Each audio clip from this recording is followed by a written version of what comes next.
पंडित श्यामा प्रसाद मुखर्जी ने मध्यस्थता करके कोर्ट के बाहर सेटलमेंट कराया। इसमें राधा कृष्णन के द्वारा जदुनाथ को 10,000 रुपए देने की बात तय हुई थी। इसके कारण लोगों को लगने लगा कि क्या सच में राधा कृष्णन ने थ्रीसिस की चोरी की थी। अगर राधा कृष्णन सही होते तो मामला कोर्ट के अंदर सुलझाया जाता, न कि कोर्ट के बाहर सेटलमेंट कराया जाता। इधर संविधान बनकर करीब करीब तैयार था, तभी नेहरू ने डॉक्टर राधा कृष्णन से मुलाकात की और उनसे संविधान सभा छोड़ने को कहा। दरअसल नेहरू राधा कृष्णन को सोवियत संघ में भारत का राजदूत बनाने का फैसला कर चुके थे। उन्हें दो धड़ों में बटी दुनिया को साधने के लिए किसी दमदार कैरेक्टर की जरूरत थी, जो ताकतवर देशों के ताकतवर नेताओं को समझा सके। 12 जुलाई 1949 को राधा कृष्णन ने काम संभाला। सभी सोचने लगे कि सोवियत संघ जैसे कम्युनिस्ट तानाशाही में फिलॉसफी के शिक्षक को भेजने का क्या उचित हो सकता है, इन्हें क्यों भेजा जा रहा है। नमस्कार दोस्तों, गुरु को भगवान से ऊपर का दर्जा दिया गया है। गुरु की कितनी महानता है, इस बात का अंदाजा इसी बात से लगा सकते हैं कि भगवान होकर भी राम जी और कृष्ण जी को गुरु करना पड़ा था। लेकिन ये जानकर आपके होश उड़ जाएंगे कि जिस व्यक्ति के नाम पर हम टीचर्स डे सेलिब्रेट करते हैं, उसी पर अपने ही एक स्टूडेंट की थीसिस चोरी करने का आरोप लगा था। तो आज के इस वीडियो में हम इसी राज को जानेंगे और ये भी जानेंगे कि नेहरू के कारण राधा कृष्णन को इतने बड़े बड़े पद क्यों और कैसे मिल गए, जबकि उस समय इस पद के लिए कई और चेहरे भी मौजूद थे। लेकिन आपको बता दें कि इस वीडियो का उद्देश्य डॉक्टर राधा कृष्णन के चरित्र पर कोई आरोप लगाना या उनकी छवि को धूमिल करना नहीं है। हम फैक्ट और रिपोर्ट के आधार पर ही बात करेंगे। दोस्तों, देश के दूसरे राष्ट्रपति और जाने माने दार्शनिक डॉक्टर राधा कृष्णन से जुड़ा एक ऐसा विवाद है जो हर साल कई लोगों को उनकी याद में शिक्षक दिवस मनाए जाने पर सवाल खड़े करने का मौका देता है। यह विवाद उनकी प्रसिद्ध बुक इंडियन फिलॉसफी के दूसरे भाग से जुड़ा है।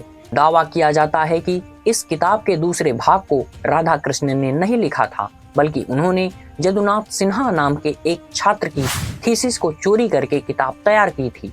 यह भी कहा जाता है कि जदुनाथ की किताब और राधा कृष्णन की किताब की विषय सामग्री में बिल्कुल अंतर नहीं है, दोनों एक दूसरे से हूबहू मिलती है। साथियों, जदुनाथ सिन्हा एक प्रसिद्ध दर्शन शास्त्री और लेखक थे। इन्हीं ने राधा कृष्णन पर थीसिस चोरी करने का आरोप लगाया था। मामला ये था कि उन्होंने पीएचडी के लिए अपनी thesis Indian psychology of perception विश्वविद्यालय में जमा कराई थी।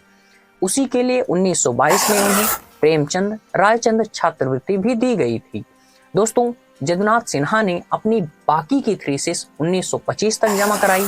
जिन प्रोफेसरों ने उनकी थीसिस देखी थी, उनमें राधा कृष्णन के अलावा दो अन्य प्रोफेसर बीएन सील और कृष्णचंद्र भट्टाचार्य भी शामिल थे। आरोप और शक की कहानी यहीं से शुरू होती है कि जदुनाथ की ये थीसिस पास होने में 2 साल की देरी क्यों हुई थी। इससे पहले प्रोफेसर डॉक्टर राधा कृष्णन की किताब भारतीय दर्शन प्रकाशित हो गई थी। अब इनका कहना यही था कि मेरी जो थीसिस जमा की गई थी, उसे पास करने में इन लोगों ने जानबूझकर देरी की और मेरी थीसिस चोरी करके इन्होंने अपनी बुक पब्लिश करवा ली। यही मामला था। अब आइए आगे इसके विषय में क्या होता है उसे जानते हैं। साथियों, 1920 के दशक में कोलकाता, जो तब कलकत्ता था, में मॉडर्न रिव्यू नाम की एक पत्रिका प्रकाशित होती थी।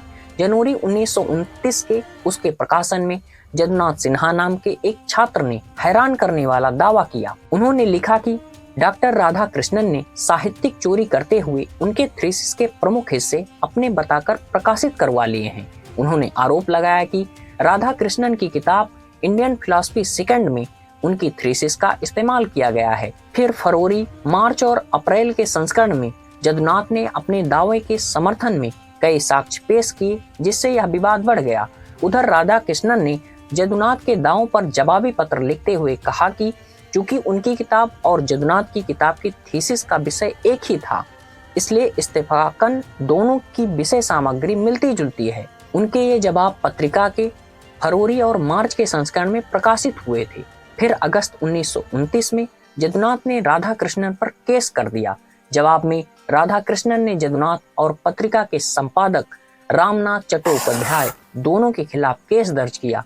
राधा कृष्णन देश के प्रमुख हस्तियों में से एक थे, इसलिए यह मामला बहुत हाई प्रोफाइल हो गया था। उसे सुलझाने के लिए भारतीय जनसंघ के संस्थापक डॉक्टर श्यामा प्रसाद मुखर्जी ने अहम भूमिका निभाई, जो उस समय कलकत्ता विश्वविद्यालय के वाइस चांसलर थे। बाद में श्यामा प्रसाद मुखर्जी ने मध्यस्थता करके कोर्ट के बाहर सेटलमेंट कराया। इसमें राधा कृष्णन ने जदुनाथ को 10,000 रुपए देने की बात भी कही। तो ये था पूरा मामला और यहीं से विवाद काफी ज्यादा उठता है। और जो मैंने शुरुआती दौर में आपको बताया कि लोग यहीं से शक की नजर से देखना स्टार्ट कर देते थे कि अगर राधा कृष्णन जी सही होते तो वे कोर्ट के अंदर इस मामले को सुलझाते, वो बाहर इतना पैसा देकर इस मामले को क्यों निपटाए थे। ये काफी बड़ा प्रश्न रहता है और उस समय 10,000 रुपए बहुत बड़ी कीमत थी, आप समझ सकते हैं। चलिए आगे बढ़ते हैं। ऑल इंडिया रेडियो न्यूज के संपादक और वरिष्ठ पत्रकार महेश यादव का दावा है कि राधा कृष्णन ने जानबूझकर थीसिस पास करने में देरी की और उसे अपने नाम से ऑक्सफोर्ड विश्वविद्यालय से छपवा लिया। महेंद्र यादव दस्तावेजों के साथ और भी बहुत सी बातें बताते हैं। वे लिखते हैं कि राधा कृष्णन की इंग्लिश भी अच्छी नहीं थी और संस्कृत तो और भी कमजोर थी। ऐसे में क्या खाक दर्शन पढ़ा होगा, ये उनके विचार हैं, इस पर मेरी कोई टिप्पणी नहीं है। लेकिन इतनी भी बुरी इंग्लिश रही होगी ये मुझे विश्वास नहीं होता। फिलहाल उन्होंने जो कहा वो मैंने आपके समक्ष प्रस्तुत किया।